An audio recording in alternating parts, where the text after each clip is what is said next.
concert à frère Mike Kalambai. Les gens, batumisu déjà basomba qui babillé na bango. Bon ngo bomeli yango to bosali mingi. Papa Maëla kanisi bakasia libanda ya boy. Mais tant que Anna Felanda peut vous oublier que bakasia pe bazali pa Maële. Il y a aussi des chantres de l'Éternel tel que ba frère Nabiso Diego Maite otu goloba moyembi munene. Ba frère Mboshi li passe ba sœur Deline.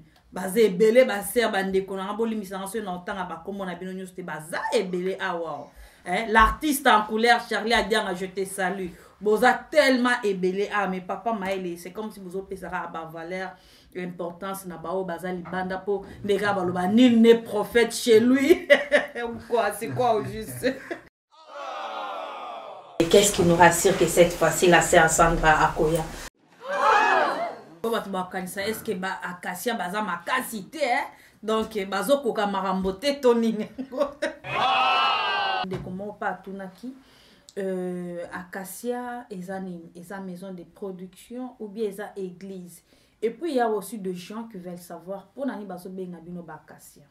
Na pesite la na motemelo bae. Oyonyo se bomeli otilelo yo. Iboso ya kiti yangoluna yo e. Malobe Bonsoir, bonsoir, bonsoir. Bah, oh, nous sommes la maman et oh, nous sommes la diva de la presse Gisèle. Aujourd'hui, nous sommes la diva qui doit permettre de voir qu'il n'a pas affiché de la négo. Nous sommes et nous avons des actes et nous avons des actes à afficher. Nous sommes déjà Acacia, encore une fois de plus, de la sœur Sandra Pouli. On a quoi adorer et pour la soirée VIP, oh, boébi et pour la. À la minute de il y a des questions au bateau. Comment est-ce que les Acacia, cette fois-ci, ça sert à Sandra. Tant que Babensaki, le frère Mike Kalambai, et puis c'était en février, le frère Mike Kalambai a quitté. Les gens se posent des questions pour savoir, mais c'est quoi? Et puis, on a pour s'exprimer, on a pour expliquer pourquoi est-ce que le frère Mike Kalambai a quitté. Raison pour laquelle cette fois-ci, dans la monnaie qui va afficher, dans le qui n'a pas daté, je les ai appelés, c'est sûr, rendez-vous que non. La zone qui n'est pas tout à l'heure, c'est quoi? Juste le comité à Yaka. Oyakuya a été et puis aucune information officielle aux autres de la pourquoi il n'est pas venu et pour nous soyez non. Les gens doivent quand même comprendre le pourquoi fait Mike Kalamba a quitté le concert et était annulé, raison pour laquelle nous sommes merci. Oui.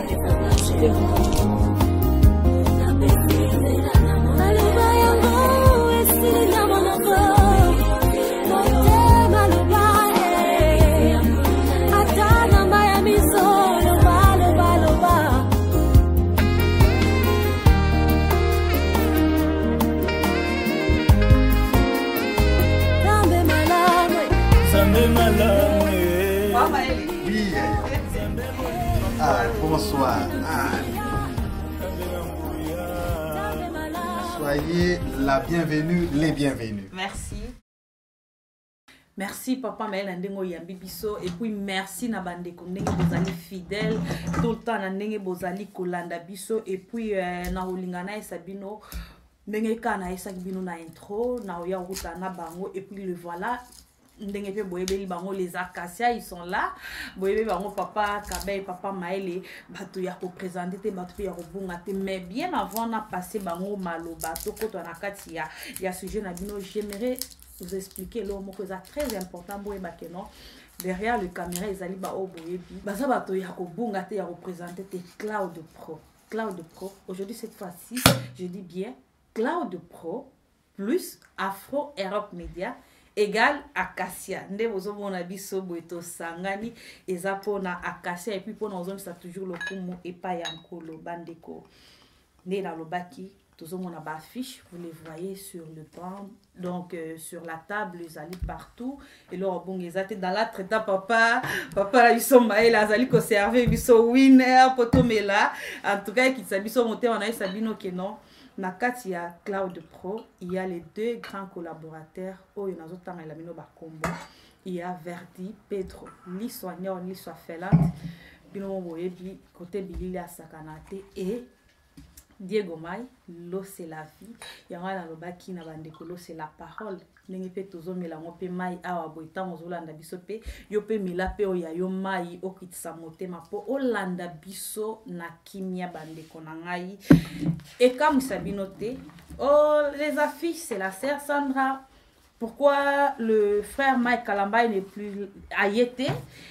Pour la nini bamituna eza ebele, mais pour tous avoir vraie réponse concernant la question wana bandeko, il faut tout recourir à la source pour nous avoir vraie information. Toya retourna ba organisateur. Pourquoi est-ce que le frère Mike Kalambay a été bandeko, mais avant de passer bango malobana et banana ba santé, papa na biso kabe bonne santé. Non, en tout cas par la grâce de Dieu, santé ça va, nzamba zo batela, santé ça vraiment malade. Mosala na nzambe zo kende ni. Par la grâce de Dieu, musala nga ndongo lobi ezala ya nzambe. Ezala biso te. Donc biso tozala wana ko sala ga nzamba tindi biso, to sala donc ezo kende bien ka ndenge papa lingi. Amen. Donc c'est ça quoi. Papa Maëlle, santé, mosala nzambe zo kende nini et tout. La diva de la presse, tozala na yo. Vraiment. Merci na mutuna. Nzamba zo batela to pesela loko. Santé ça bien. Merci bandeko boyo ki santé ça bien mais to mi rakota na mozindo ya likambo tozo ebate pourquoi Mike Kalambay a quitté. Deuxième édition ya Acacia ezala qui échoué, moi je peux le dire. Est-ce que eloko esala que Mike Kalambay a tenenge tozo yoka ba rumeur que non, est-ce que ça marambo mbongo parce que bato bazolo ba que non ba musicien ba comique ozala trop exigeant. Bazo exiger ba hôtel à luxe, ba cacher na bango eza trop likolo. Est-ce que yango nde sali que non frère Mike Kalambay ayate ou bien il y a autre chose à part wana parce que na linga mingi ko ke na ba rumeur te papa kabe est-ce que koko ebisa biso to yeba. Bon eloko nga na koloba ezali que au moins na ba circonstances non surtout et sengi na biso ba na nzambe to pambola ka nzambe. Rien à dire ya koloba que peut-être ono eza pona mbongo ou bien quoi. Eza pona makamambongo te, eza pona ba condition ya frère na biso Mike Kalambay te. Makamno tu ezalaki très bien parce que voire même bato bazala qui on a sur place, tout ina yi bato sur place ba ke no kutana frère Mike Kalambay. Alors ezaka ne logo mo qui arrivé que Mike Kalambay na battant o ya ba le 14 février le 15 février, le 7 février, boye bi makambo le kay na mboka. Alors maison Schengen bakanga ki yango pendant que ba dossier makambo surtout à frère Mike Kalambay za na kati. Alors ça là que vraiment est retardé un peu moi makambo ya visa et biso pe to koye ko lobate que non bon na battant wana ezai batamo vraiment dire pour na mboka et bato bakufaki. Et tout le bail que non, tu n'auras jamais qu'au fond la champagne pendant que bandeko o ya biso. Voilà. Baza vraiment assez. Il y a moins tout le bail que non voilà. Soirée wana donc toi annulé yango, toi annulé qui yango et à part wana bon. Mon frère Mike Kalambay paie à Zoaki visité parce que mes échanges ils ont un problème c'est bien ça. Papa Maëlle, est-ce que vous avez un na mozindo expliquer parce que vous allez faire partir na ba organisateur pour battre nous suspect balinga pe koyoka pe tant papa Maëlle azoloba donc o expliquer pe biso yeba ke ba question papa Maëlle au bandara toujours kozongo ba misusu donc bazo benga tu lelo ba bien na biso tout ça mais ka pe ko expliquer ezani ne sala qui vraiment au juste. En fait, l'homme de Dieu a lobby en mot déjà. N'avant à toujours occasion t après l'annonce il y a une soirée à frère Mike Kalambay. Toujours occasion t à kovanda le sous ya global pourquoi oyo et salamate. Bon les locaux là nanzela bilili na bino to zuma opportunité wana to ngi to expliquer na ba nzambe na batunyo so bazolanda biso baeba. Na kozongela ngo mingi te pour mosa na nzamba lobby. Bon, en fait, ezala qui pour la maman bongo te ndenge batu bako kanisa. Vous avez ba question d'ordre administratif. Pour batu bako kanisa, est-ce que ba Acacia baza makasité donc bazo koka marambote toning. Bon, au moni biso tozo salara ko nzamba lobi to sala. Voilà. Ndega mosa na nzamba lobi to lobaki nyoso ezo sala matoro ba nzamba zo luku. Amen. Frère Mike Kalambay place aza tozo pese mbote. Na berger Junior Kabea tozala qui vraiment na contact permanent na bango et ezala qui na délégation et kendaki kokutana na bango pour justement na commettre ba makambo en place. Oui. Mais lokola biso tobungisaka mais nzambe nda akokisaka esalaki ke donc procédure ya obtention ya visa ekomaki un peu coincé na situation chaotique oyo mboka na biso banda koleka donc akoki koignore yango alors biso mpe en tant que batu totali ke mboka wana eza mboka na biso bandeko bazokweya na bamasasi baza bandeko na biso donc on pouvait pas célébrer pendant que na mboka bandeko bazolela donc moment vraiment eya kokoma un peu difficile tant to réunir belema on a nyonso lobi te to ajourner yango voilà yango monique et salamaki te oui c'est ça la raison. Ok, merci beaucoup nazozo ngai pa ya papa Kabin pour na omeka tuna parce que le frère Mike Kalambai n'est pas venu mais siko tant mon frère Mike Kalambai est simbité akoya lisusu te parce que bato balingaka yo wana pe baza na posa pe bayeba bayoka ye pe un jour tout ça na kati ya mboko yo. Bon, normalement, pour notre frère Mike Kalamba, il est au bail que le problème n'a eu à visa ici, c'est-à-dire Azaka n'a qu'à liste. Donc, si ma réunion surtout évoque ma bien, en tout cas, frère Mike Kalamba a Ozana bis ensemble. Donc, et là on a eu confirmé, frère Mike Kalamba, Somai Babie na Bango.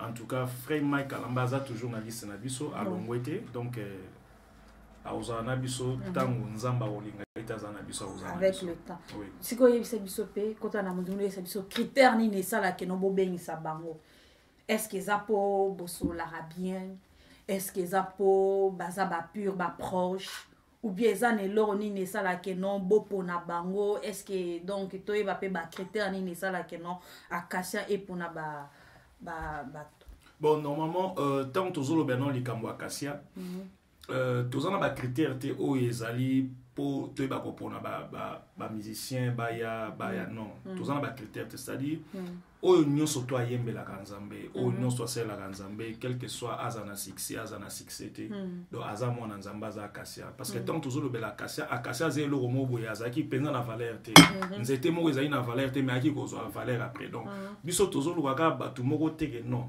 Donc, on surtout basé la Ranzambe. Donc, toujours pour noter que au critère bobo non. On surtout à Bengami moyemi nanzambe, ayembe la Ranzambe. Donc, toujours chaba on a liste. Puis baza déjà na baliste. Baza baliste. Toko yeba pe banen baza pour na katia baliste. Bon, pour le moment peut-être beaucoup yeba baza na baliste mais normalement baza na baliste. Mais fallait toyeba poto yeba nanu to donc etalaka. Toyeba na mutu ya pour prochainement mais le la moyen toyeba ngo exacté nako ko insister te pour le rôle déjà bolobi que non exact secret toti kango pour la bino papa maëlément pour ajouter bon en tout cas ba critère exact critère ezakaka donc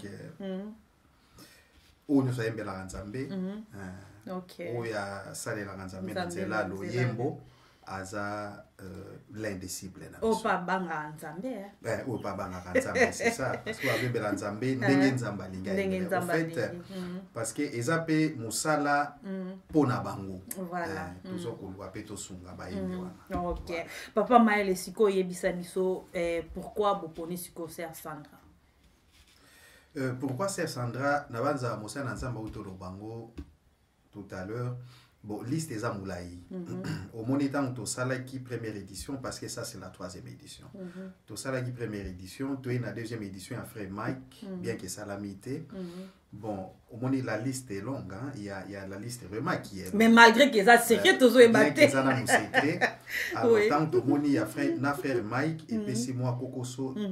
Selon Babylone qu'on a tout expliqué à l'ordre administratif. Tout à fait. Donc indépendamment, il y a volonté à frère Mike, na ya biso. Alors total qui maintenant tout le bon, c'est la Sœur Sandra. La Sœur Sandra. Et puis n'oubliez pas que non. Et n'oubliez pas que non, on affiche sur mon Sœur Sandra na son époux, pasteur Jimo Jean Bosco Kalumbu, excusez-moi, Jean Bosco Kalumbu. Donc, na kombo to ebele yango wana le pasteur Jimo Oazali époux na aso ya na sikoyo pona pasteur Jimo c'est comment aya accompagner comme étant son époux ou bien il a encore aussi quelque chose na kati ya soirée wana. Bon, au moni, bon, pour ceux qui ne le savent pas, ou ceux qui le savent, Sœur Sandra Azobala, bazana mariage, ou va célébrer le 19 il y a mois prochain, le 19 mai. Na mobali nae ou azana affiche pasteur Jean Bosco Kalumbu. Oui. Bon, au moni azal susuye moko nenga azana kité. Akomi mwasi ya libala. Voilà. Et puis à Bali n'importe qui ta Bali mosali na Nzambe. Yango pona biso ekozala pe honneur to ya babango en tant que couple. Voilà. Pour mobali na ye aza pe mosako limote na nkolo ye pe aza akasia pour les jours suivants ya akasia ya soirée akasia ako intervenir tout autour ya thème akasia yango moni bango mbali bazana fiche. Voilà, merci beaucoup Papa Maëlle. Qu'est-ce qui nous rassure que cette fois-ci la sœur Sandra akoya? Qu'est-ce qui peut nous rassurer? Bon, en tout cas, Ezama ya solo azoya. Nous on a fait un déplacement. Moni na kasia tomato sala makambu. Ezala malamu na oyo nani artiste invité na soto zo bengisa. Na biso moko petoza na kimia. Comme toujours ba délégation na biso etambola ka ekendaka la rencontre ya ba il y a pas invité na biso donc délégation qui n'a pas sur Sandra donc tout est bien donc azo ya vraiment solo. Nous avons des images où yemokopé a tini moi message. OK, wana nazo senga na bandeko na biso ba simbi bilili bati la biso pe image wana ya placer Sandra Mbui azali ko rassurer que akozala pour que cette fois-ci bandeko ba mitonisa mate ba bongisa ki baro bola diva bolo baki bo cheki makele ta na boisa ki robe nanga tala kutusuki nanga déjà basala ki nga ba makiki na ba mazala nga ba bilo nanga nyoso kema mais boy ba que non et ya toro yo eza rassurer que non elle sera là. Suivez cette vidéo. Hello, bonjour, bonsoir, ça dépend. Na heure nini on coûte la vision de la vidéo. Oyo, c'est la sœur Sandra Mbui. Voilà, Naza de Semoningi. En face de moi, Naza na Papa Maëlle. Et évangéliste Jean-Willy. Et puis mon cher, beau, tendre époux, mari, ami, ce que vous voulez. Et derrière la caméra, mon petit Jonathan. Vraiment, Naza de Semoningi. Et on a eu Sabino que les Kambango. Et ça, Penza. Et ça, Nango Penza. Donc, bon, ça déjà le 23 juin, bon, ça va déjà bien, bon, Canada, Tuana. Programme est à la thé. Bon, je ne peux pas dire que mariage est à la thé. Mariage est pose à la mer. Bon, bouquet d'attendant le 23. Finlande, Helsinki. Venez très nombreux. Comme Naïm, l'information nous sautait, je vais essayer de lire vite fait. Alors, on m'a dit que le lieu est à Maunula Talo. Maunula Talo, adresse Metsapuranti. Metsapuranti, numéro 4, Helsinki. Voilà, bandal. N'a pas une autre dédicace, on dirait que moi, commune d'Amsterdam, Helsinki. Ça sera de 17h à 22h, soirée gala, venez. Bolata bien pour ma camerounais, bien. Donc, tokozalawana nzamba sala biso ngolu makasi tokokumisa nzambe tokobinda tokolia onyo c'est ça le programme tokosalango. Donc venez, vous ne serez pas déçus. Que Dieu vous bénisse. Ok, salut, que le Seigneur vous bénisse abondamment. Alors, tozana papa na biso Maëlle, évangéliste Jean-Willy et puis tu as maman Sandra dans le but vraiment vous a déçu. Donc, il n'a qu'à bien habillé. Il faut honorer Nzambe. On ne peut pas, comme tout à l'heure on a levé, parler du ciel comme si la terre n'a jamais existé. Il faut jouer bien, représentant Nzambe, surtout pour nous partager et puis qu'on lit ensemble, en communion fraternelle. Pour nous, Nzambe, pourquoi les païens sont prudents, cette fois-ci, c'est une servante de Dieu. Vous savez qu'un prophète a toujours méprisé la famille, mais un prophète a méprisé la famille. C'est vraiment une servante de Dieu. Croyez-moi, vous allez déçuter. C'est vraiment une grande bénédiction à côté. Voilà pourquoi nous avons aussi l'appel dans la bande de Nyonso, au bazar en France, au bazar à Bruxelles, au bazar à Helsinki, c'est ça, non? Bino Nyonso, Toko Danawana, vraiment soirée, on est dans la soirée moko exceptionnelle. Alors, tenue divine, exigée. Que Dieu vous bénisse. Voilà. Alors, bana Nzambe, bana Finlande, bana Helsinki, Yabino Ndeko, papa Maele, Nayaki, Kokutana na servante Nzambe Obino Boulingi, Obozo Zela, Sandra Mbouyi, Nabanza Boyokie, na papa Jean Bosco, awa tozana bureau ya pasteur Jean Bosco, mobali ya mama Sandra. Alors, Tokozalana bango le 23 ndenge balobi, le 23 juin na Maounou Latalo. Soirée Acacia, na obakisa ngate, eza ya bino. Nous sommes des Acacia, lokumu ezo manapolo. Maman lobi, papa lobi, tozo zela bino le 23. Donc ndenge bazana makolo eza na nzela, bomisa biye. Kola pambo. Bonjour, Ban Nzambe. Topamboli Nzambe, début les autres bana circonstances to comme Nzambe, bomoni. Tozali na bureau ya conseil Nzambe papa Bosco, maman Sandra pe Yalobi. Donc tout ça la devoir oyo Nzambe appelle ça biso to que les partout c'est la bonne nouvelle. Mais Nzambe a cette intelligence et sagesse, il y a façon mususu autre ça makambo. Donc boye bino Acacia et le banini. Donc le 23 Bozangate, Bozalawana. Le 23 juin.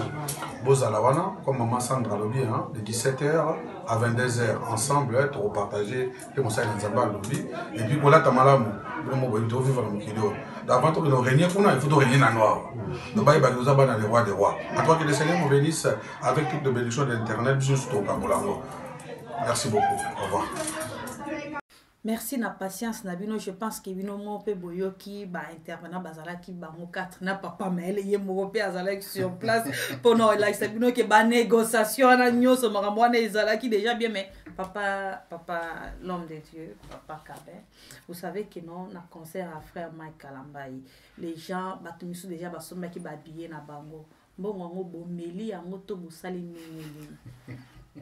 Ouais, donc Elo na kolo bezali to pambo ino bana Nzambe nyo surtout vraiment basomba ki babiye na bango pour na soirée Acacia deuxième édition ya frère Mike Kalambai.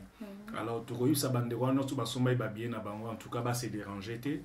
Donc babiye na bango to ko endossé yango na émission troisième édition ezali koya. Donc ba se déranger té. Toza na liste na bango, toza na ba kombo na bango. Donc c'est vraiment bien organisé. Oya oya na bien na ye, to yebi kombo, to yebi numéro parce que c'est numéroté. Donc c'est vraiment très facile à y à pesibisoana to pesibi asika. Donc c'est un peu ça. Merci bane bobenga te ko ba meli bisombongo tout ça mais quand même boyo ki ango déjà parce que en tout cas Acacia donc eza marambo ya musunité za marambo molimo les hommes de Dieu baza quand même na moi crédibilité na bangwana que non ils peuvent pas bouffer de l'argent de gens de n'importe quelle façon tout ça et puis to me grand kokota concernant les Camboya organisation parce que la deuxième édition to rebela kiki les soirées VIP, il y aura des tombolas et autres. Mais est-ce que notre édition OYP, Sœur Sandra Nabiso pour animer, est-ce que vous avez la peine ou bien vous avez changé des stratégies? Merci la diva. Bon, les stratégies restent les mêmes. Okay. Donc, Oignon Suezala qui est prévu dans la deuxième édition et vous allez la troisième édition. Les tombolas et vous allez toujours. Et ça peut toujours à la soirée VIP avec sur tapis rouge et tout ça. Donc, les gens vont gagner des choses, des trucs. Voilà, et puis tu as appelé à remise à trophée. Il y a un trophée, voilà. On découvrir un cas sur place. C'est un secret. Bon, c'est un secret jusqu'à donc, tu es noté. Donc, ma surprise est que vous allez bêler dans la soirée Acacia. Ah, ça c'est une bonne chose alors. Donc, et puis, il y a tout le monde a bafiche, tout le monde logo ya Cloud Pro, tout le monde OpenX. OpenX, nazo salué, papa na biso pecho, papa pecho basola, bisiko zali, bambote belé, nazo mona milliard, donc, bino boebi, eza, donc, côté kotonga, maman biso, wana nzamba pambola, pe nzamba pambola, pe nza lobo kone, soka simbi lamba, olobate et puis salon soso pembe bisika wapi tokenda okatisa basuki na biso ya soso bisika ozali basalutation ebele ya Christopher mon grand frère vraiment tosolala na yo mwa bien yebisa biso nano bazali kofigure ana bafiche bazali koparticiper na ndenge nini et puis c'est quoi to comprendre déjà bien avant. Bon, oyo bazali ba partenaire. OK. Parce que Tolobaki Acacia nous promouvons aussi l'activité à ba compatriotes na biso pour baza ko émerger parce que ça mon ba business na bango.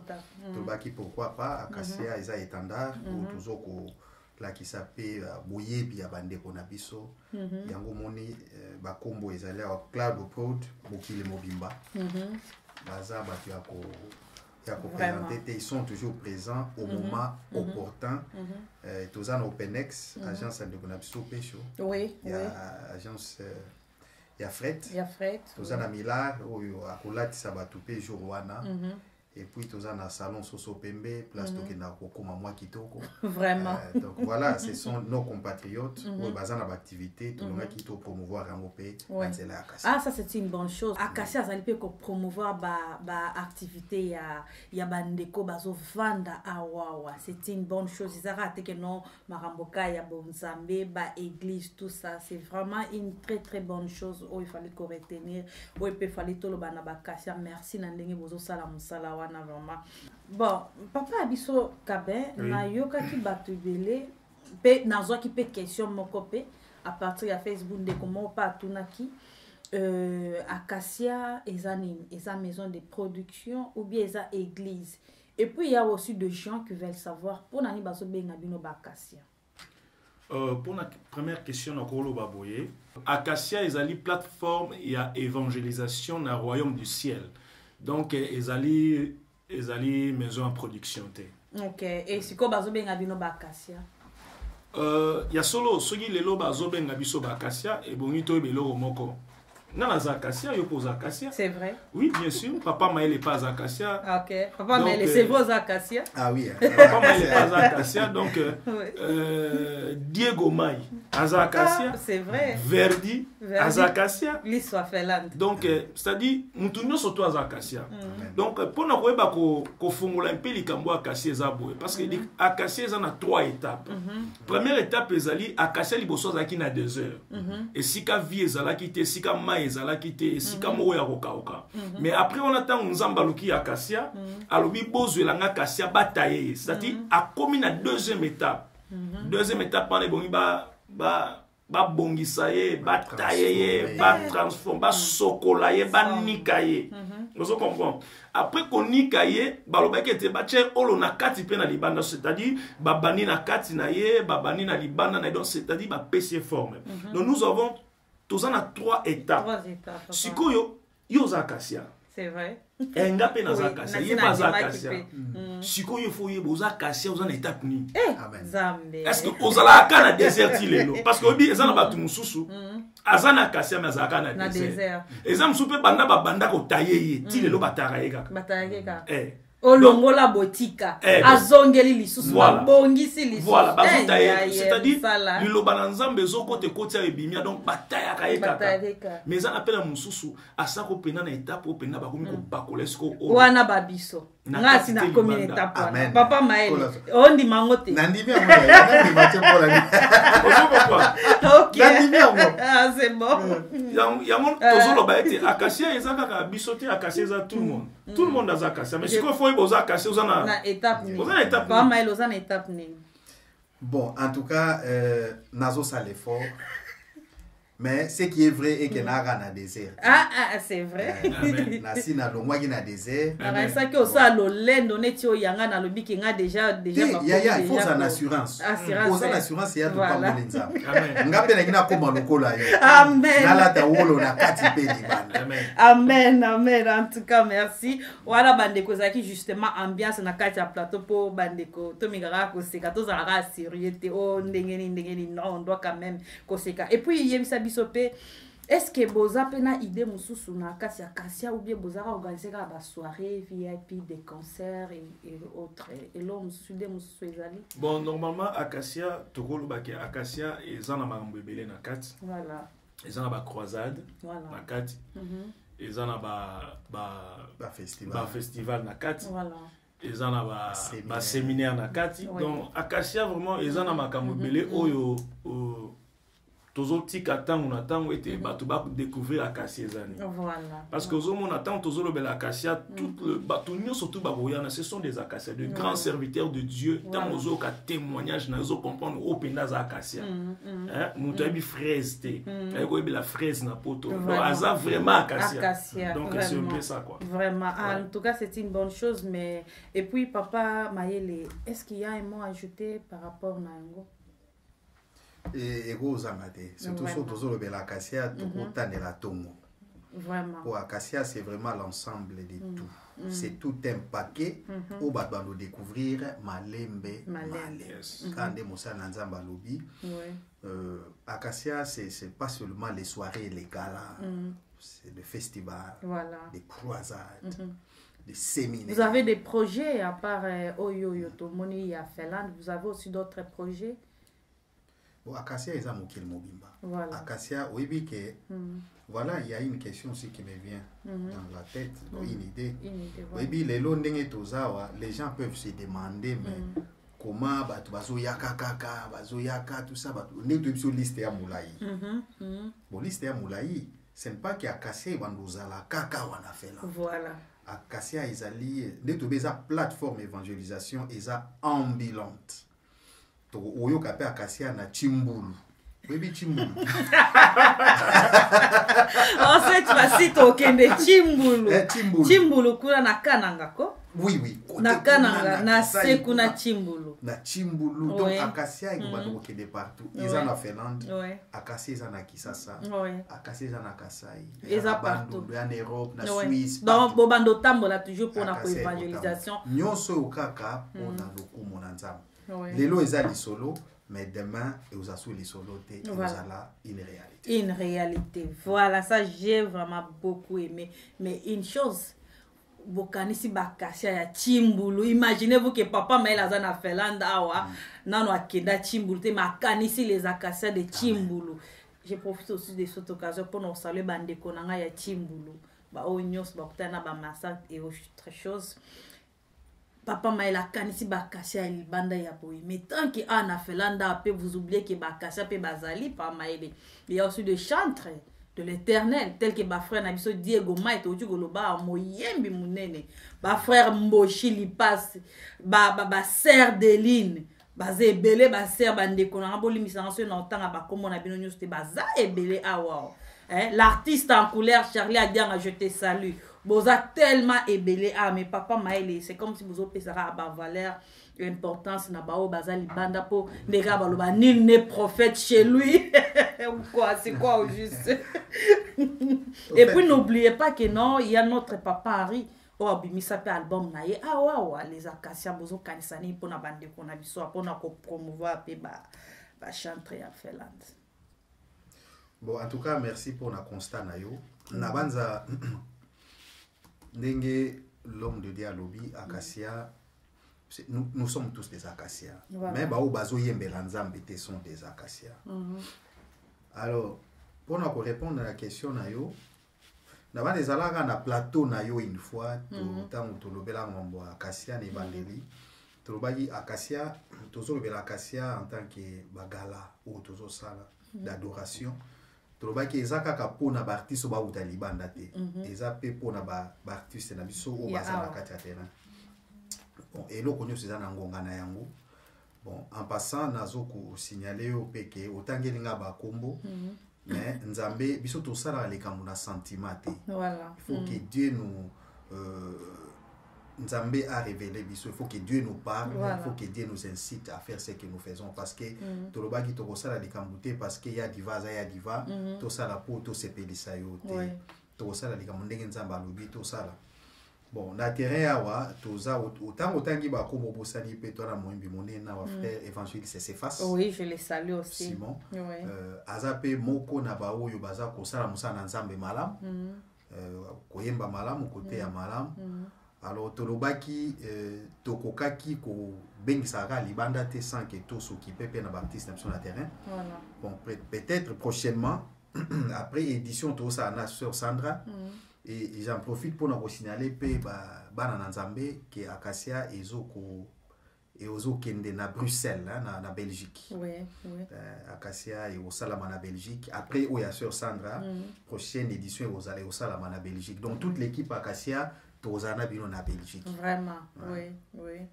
Bon après yango ndé tozo ko projeter tout ça la Acacia nande kona biso évangéliste s'efface. Voilà.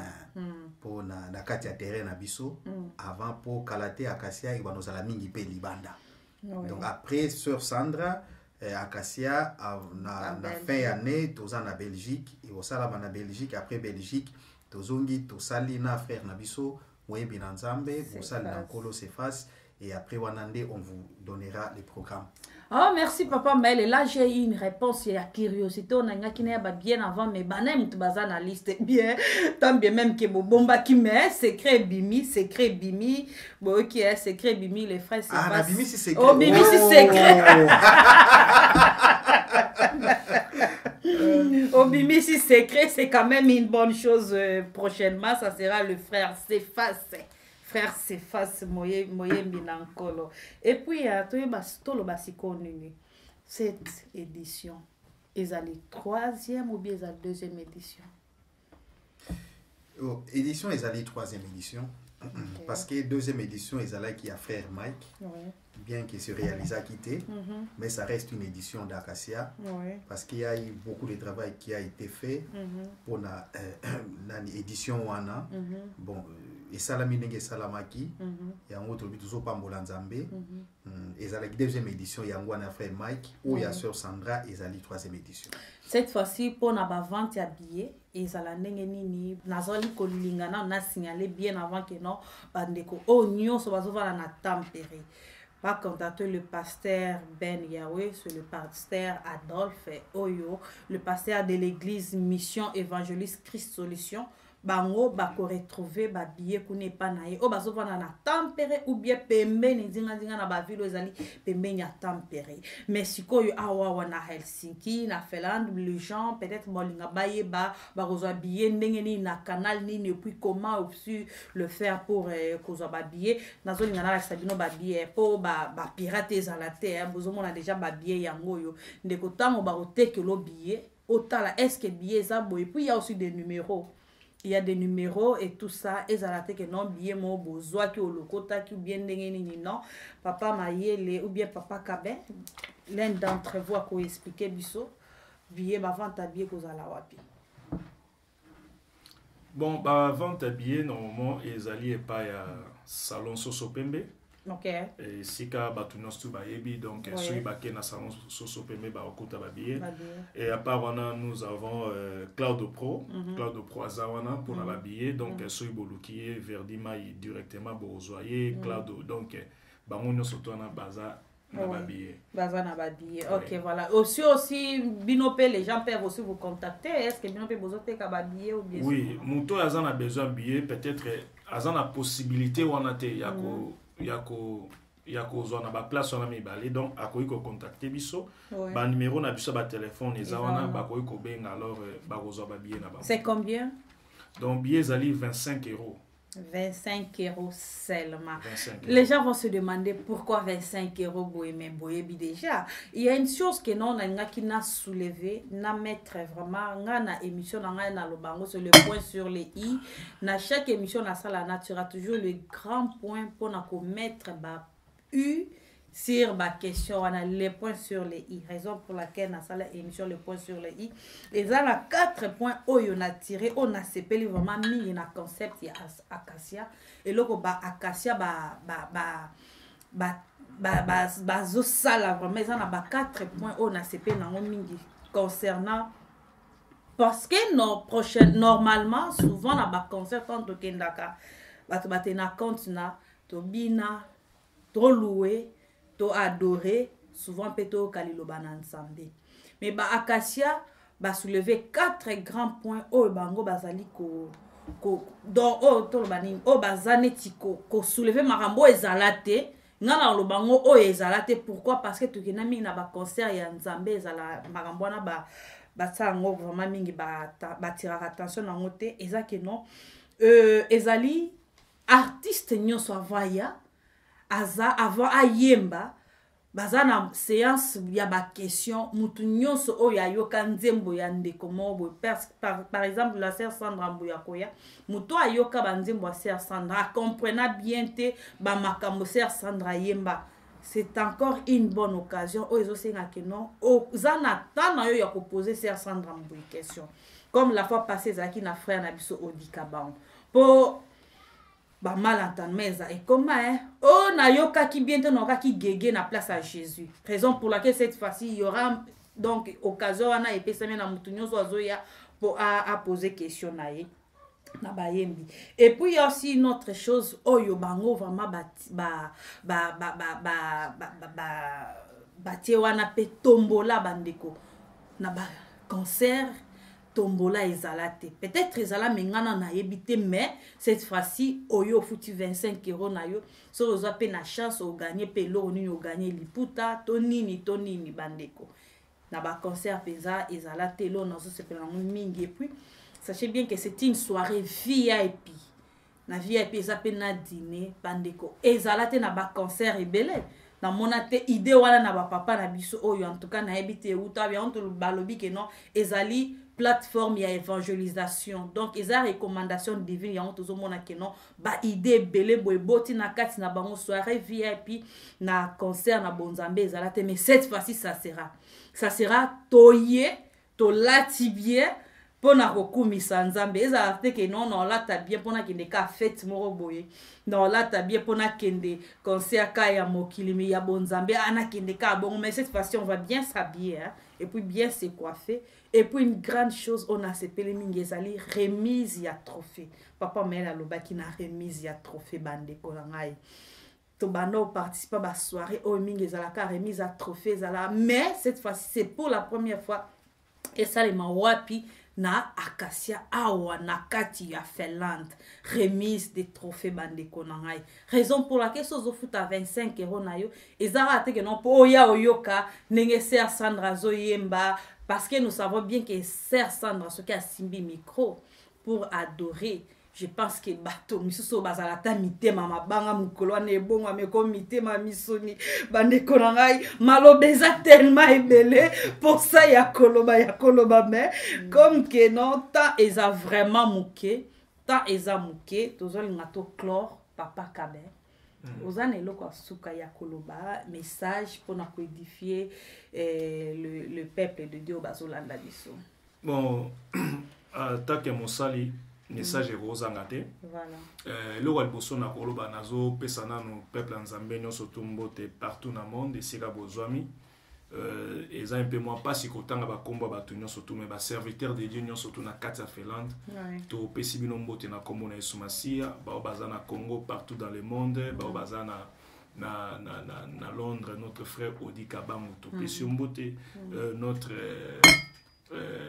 prophète bienvenu Sanduku na kati ya France topé sur Bambote Belé notre évangéliste Gangeza topé sur Mbote Belé na France donc nous saluons tous les serviteurs de Dieu voire même na Finlande et là on a na koloba pona bana nzambe to komi na tango moko oyo esengeli to yeba ete kozonga na Yesu Masia ebelemi donc to comme vraiment na suka c'est-à-dire ndenge tozobela makambo Acacia il faut vraiment tout ça l'effort to comme na étape oyo to comme na olo na kati pe libanda parce que tango ya zozonga aozwaka ba bazana olo na kati pe libanda alors et bon le deux étapes on etikali to yeba ko bima kati nango message ezali eza clair le temps o tozali nourriture ni tozolia biloko ni tozolia ngana olia mansika papa oui ozolia mansika OK loko inspiring loko moko na ngina loba loko ozolia mantika oyebi na makambo nzambe il faut yebe loko ni ozolia na nzoto ndenge tozaboye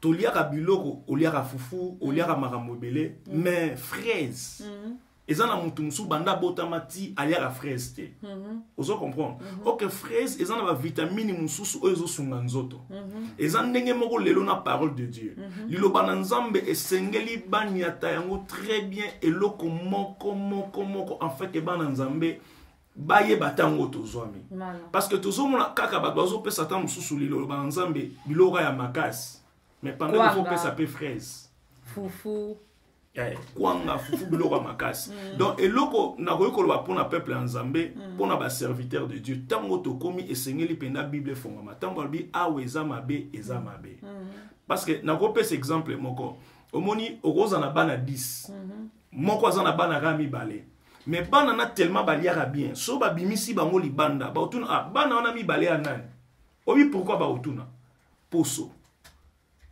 ya mwana amelaka miliki na amelaka miliki te eza différent eza ndenge mona parole de Dieu donc liloba na nzambe tango ezokota na vie ya mutu il faut changer mezala amen liloba na nzambe tango mutu azoyoka ngo azobima na désert ake bataye akomi na or na kati pe libanda c'est ça la parole de Dieu eza lokwa na nourriture yango ozomona bato ebele soki akoti na magasin c'est-à-dire rayon ya fraise aleka yango te pour ça coûte 3 €.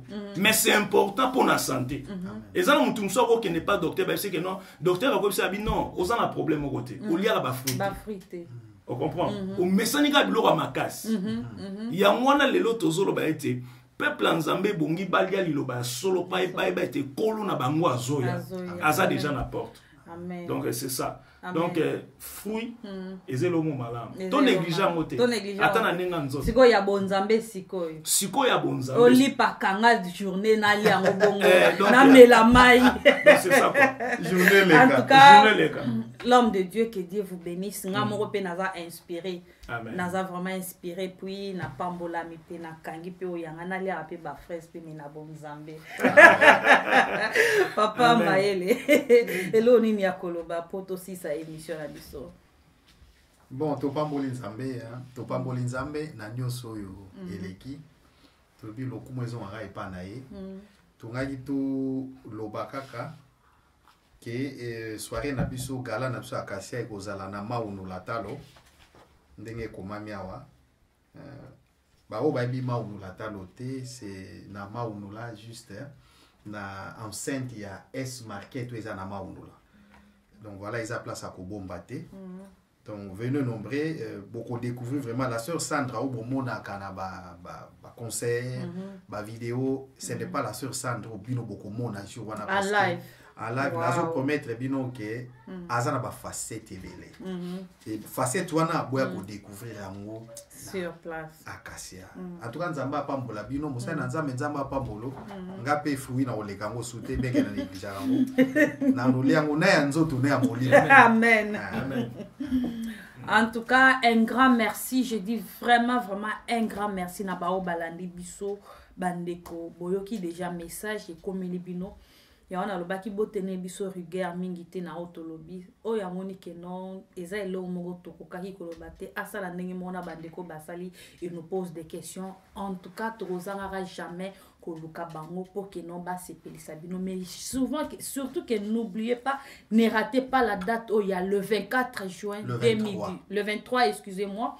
Le 23, excusez-moi, le 24, c'est dimanche, jour, le pasteur Jean Bosco Kalumbu a intervenir. Mais le 23, le samedi, le 23 juin, s'il vous plaît, ne ratez pas cette belle occasion pour nous commissankolo. Nandenge kaya bonzambo lati kitoko oye na humeur ya bien ozo sepela ozane sengo yakuta na bandeko na yo donc c'est ça c'est que tozolinga ambiance on a même ne fils qu'un jour na kati ya vie nous a ne sengo ya retrouver bandeko na yo kozala vraiment une très très bonne chose c'est ça d'ailleurs que non nazali clore émission na pona nazo clore émission au pona olobali na bino tokutana le 23 juin na soirée Acacia. Je vous dis au revoir et on se retrouve à la prochaine occasion. Bye bye. Bye bye. Bye bye.